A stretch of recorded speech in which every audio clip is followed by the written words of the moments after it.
গতকালকে যে আসামিকে গ্রেপ্তার করা হয়েছে তার নাম আনোয়ার হোসেন বাবু ওরফে বাবু মোল্লা। সে একজন চিহ্নিত সন্ত্রাসী, মাদক ব্যবসায়ী এবং অস্ত্র ব্যবসায়ী।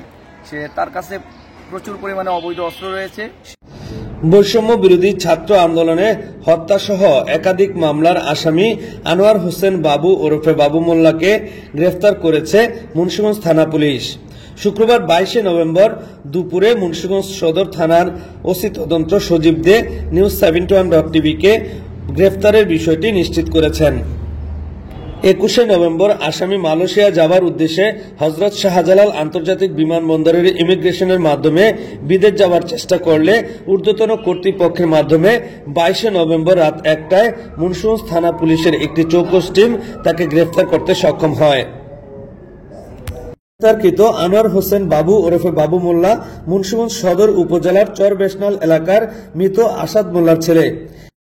মুন্সিগঞ্জ জেলা ছাত্রলীগের কার্যকরী সদস্য ও সদর উপজেলা ছাত্রলীগের সহসভাপতি।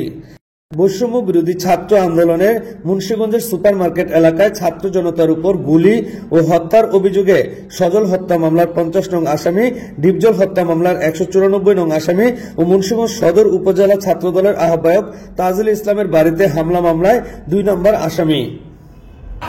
ওই সময়ে বাবু এবং আব্দুর রহমান জীবনের নেতৃত্বে অসংখ্য পকেটে ছেলেপেলে এনে তারা এই নিরীহ ছাত্রদের উপর লেলিয়ে দিয়েছে।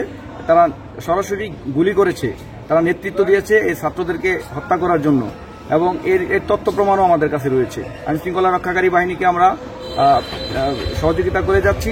আমার একটাই দাবি এদেশের একজন সাধারণ নাগরিক হিসেবে যে যারা অপরাধীদের যেন কোনোভাবে ছাড় পেয়ে যায়, তাহলে সমাজে অপরাধ প্রবণতা আরো বেড়ে যাবে। সে কোন কোন মামলা? সজল এবং ডিপজল হত্যা মামলার আসামি এবং আমি যে 14 তারিখে মামলা দায়ের করেছি মুন্সিগঞ্জ সদর থানায়, সেই মামলায় সে 2 নম্বর আসামি। মুন্সিগঞ্জ থানার ওসি তদন্ত সজীব দে বলেন, গোপন সংবাদের ভিত্তিতে শাহজালাল আন্তর্জাতিক বিমানবন্দর থেকে তাকে গ্রেফতার করা হয়েছে।